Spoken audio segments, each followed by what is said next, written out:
Você já se perguntou quem morreu primeiro? Adão ou Eva? A Bíblia diz que Adão viveu 930 anos, mas não menciona a idade de Eva quando morreu. Esse detalhe aparentemente simples esconde um mistério profundo que nos leva a questionar, não apenas a morte deles, mas também o real significado da mortalidade segundo as Escrituras. Afinal, se Deus disse que Adão e Eva morreriam no mesmo dia em que comessem do fruto proibido, por que Adão continuou vivendo por séculos? Será que essa morte foi imediata ou significava algo além do físico?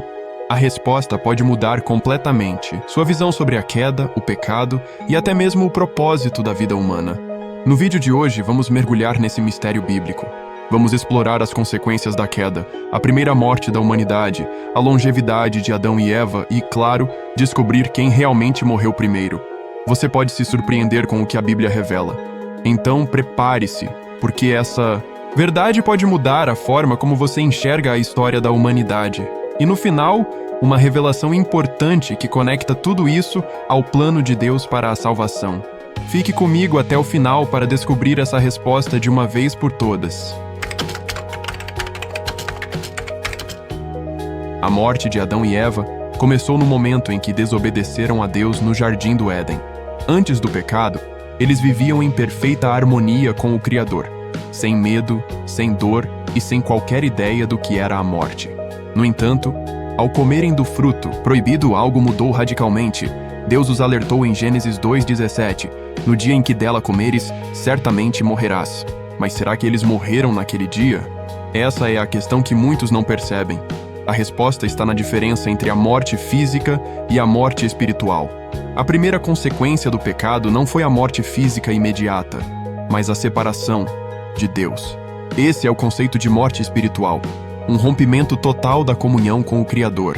O primeiro ato de Deus após a queda foi expulsá-los do Éden, um gesto que simbolizava essa separação definitiva. Eles perderam o direito de andar com Deus como antes e foram condenados a viver uma vida de dor e trabalho árduo. Foi um choque brutal para eles. O que antes era fácil e abundante tornou-se difícil e escasso. O mundo, que até então era perfeito, agora carregava o peso do pecado. E então veio a sentença de Deus. Para Eva, a dor no parto se multiplicaria e sua relação com Adão se tornaria tensa. Para Adão, a terra seria maldita e ele precisaria trabalhar arduamente para conseguir alimento. Mas o ponto crucial veio na frase final de Gênesis 3:19, porque tu és pó e ao pó tornarás. A morte física agora era inevitável. Eles não morreram instantaneamente, mas estavam condenados a um processo que mais cedo ou mais tarde os levaria ao fim. O Éden ficou para trás, e a nova realidade da humanidade começava. A vida fora da presença de Deus e sob o peso da mortalidade. Antes de Adão e Eva experimentarem a própria morte, eles testemunharam um evento terrível e devastador: a morte de seu próprio filho. Caim e Abel, seus primeiros filhos, foram os protagonistas da primeira tragédia humana. O que começou como um simples ato de adoração, logo se transformou no primeiro assassinato da história. E foi ali que Adão e Eva viram pela primeira vez a morte em sua forma mais cruel e irreversível. Abel era justo e oferecia a Deus o melhor de suas primícias, enquanto Caim apresentava uma oferta sem devoção. Deus aceitou o sacrifício de Abel, mas rejeitou o de Caim, o que despertou um ódio profundo no coração do irmão mais velho. Dominado pela inveja e pelo ressentimento, Caim atacou Abel e o matou no campo. Foi a primeira vez que o sangue humano manchou a terra, e Adão e Eva viram o preço do pecado de maneira irreversível. O fruto de sua desobediência agora estava diante deles. A morte não era apenas uma promessa distante, mas uma realidade cruel. Esse evento mostrou que a morte não era apenas um fenômeno biológico, mas também uma separação espiritual. A Bíblia nos ensina que o pecado gera a morte, e Abel foi a primeira vítima direta dessa nova condição humana. Para Adão e Eva, essa foi uma dor que jamais puderam esquecer. Eles não apenas perderam um filho, mas viram o próprio pecado se espalhar para a próxima geração, trazendo violência e destruição. A humanidade nunca mais seria a mesma. Um dos fatos mais impressionantes da Bíblia é a longevidade dos primeiros humanos. Adão viveu 930 anos, mas a Bíblia não menciona a idade de Eva. Esse detalhe gerou muitas especulações ao longo dos séculos. Se eles estavam condenados à morte, por que viveram tanto tempo? A resposta pode estar nas condições do mundo antigo. O ambiente pré-diluviano pode ter sido mais propício à longevidade, com menos contaminação, um clima ideal e uma genética ainda preservada. Além disso, a progressão do pecado foi um processo gradual. No início, os efeitos do pecado ainda não eram tão devastadores no corpo humano. Mas, com o tempo, a corrupção da carne se intensificou, reduzindo progressivamente a expectativa de vida. Enquanto Adão e seus descendentes viveram séculos, após o dilúvio, a Idade Média caiu drasticamente. Essa mudança mostra como o pecado afetou não apenas a relação com Deus, mas também a própria biologia humana. Eva, no entanto, desaparece da narrativa antes que sua morte seja mencionada. Isso leva muitos a se perguntarem: ela morreu antes de Adão? É possível que Eva tenha partido primeiro, já que a Bíblia registra apenas a idade de Adão. Outra hipótese é que Eva viveu até a velhice, mas sua morte simplesmente não foi registrada.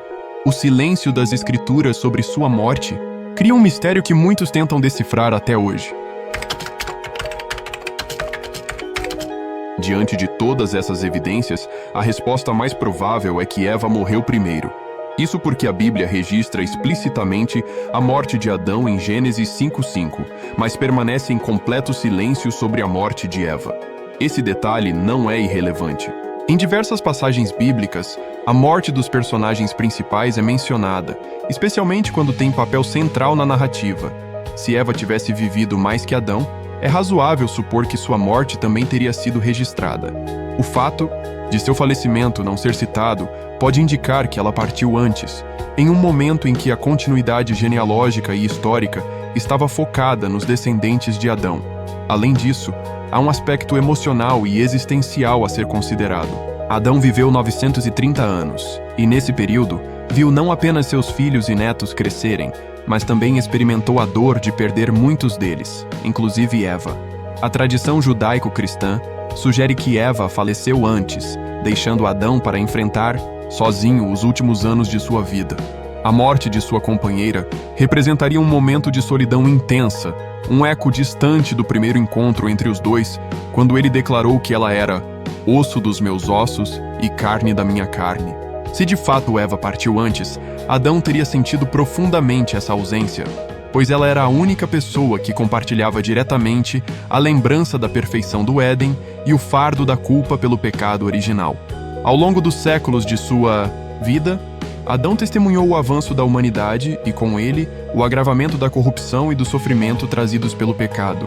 Ele viu o mundo se transformar diante de seus olhos, presenciou o afastamento progressivo das gerações em relação ao Deus Criador e experimentou o peso da decadência física. Se a morte de Abel foi um choque que revelou as consequências imediatas do pecado, a perda de Eva teria sido um golpe ainda mais profundo, pois apesar de todas as adversidades, ela sempre esteve ao seu lado desde o início da jornada fora do Éden. Seu falecimento não foi apenas um evento pessoal, mas um lembrete cruel da sentença divina de que eles retornariam ao pó de onde vieram. A morte de Adão, apesar de tardia, não foi uma surpresa para ele. Desde o momento da queda, ele sabia que era apenas uma questão de tempo, até que seu corpo sucumbisse à mortalidade imposta pelo pecado. Cada ano vivido fora do Éden era um testemunho da promessa de Deus, porque tu és pó e ao pó tornarás. Adão teve tempo para refletir, para se arrepender, para compartilhar sua experiência com seus descendentes e, acima de tudo, para manter viva a esperança de que, um dia, o Redentor viria para reverter os efeitos da queda. Mas a grande revelação vem agora. Mesmo na morte, Adão e Eva não foram abandonados por Deus. A promessa da redenção estava viva. Desde Gênesis 3:15, quando Deus anunciou que a descendência da mulher esmagaria a cabeça da serpente, a humanidade aguardava pelo Salvador. Jesus Cristo, o segundo Adão, veio ao mundo para restaurar o que havia sido perdido no Éden. Se a primeira morte foi consequência do pecado, a morte de Cristo foi a resposta definitiva para derrotar o poder do pecado e da morte. A morte não teve a palavra final, pois foi vencida na cruz. Então, quem morreu primeiro? As evidências sugerem que Eva partiu antes de Adão, mas no fim das contas, essa não é a questão mais importante. A história deles não termina com a morte, mas com a promessa da vida eterna. O que começou com um erro no Éden foi restaurado através da obra de Cristo. E essa é a grande mensagem que fica. A morte não é o fim, mas um recomeço para aqueles que confiam no plano de Deus. A história de Adão e Eva nos ensina que a morte não é o fim, mas sim parte de um plano maior. Ainda que o pecado tenha trazido separação, Deus sempre teve um caminho de restauração preparado. Assim como Adão viveu com a promessa de que um Redentor viria, hoje nós vivemos na certeza de que Cristo já veio e venceu a morte por nós. Isso significa que, mesmo diante das dificuldades e perdas da vida, há esperança. Uma esperança que atravessa gerações e se estende até nós. E agora, eu quero saber sua opinião. Você já havia pensado sobre quem morreu primeiro, Adão ou Eva? Faz sentido para você essa explicação? Deixe seu comentário aqui embaixo e me conta o que achou desse vídeo. Vamos continuar essa conversa juntos. Se esse conteúdo trouxe uma nova perspectiva para você, não esqueça de deixar o like, porque isso ajuda muito o canal a alcançar mais pessoas que também buscam aprender mais sobre esses temas. E claro, se você ainda não é inscrito, se inscreva agora e ative o sininho para não perder nenhum dos próximos vídeos. Sempre trazemos reflexões profundas sobre temas bíblicos que podem transformar sua forma de ver as Escrituras. Muito obrigado por me acompanhar até aqui e até o próximo vídeo. Deus abençoe você.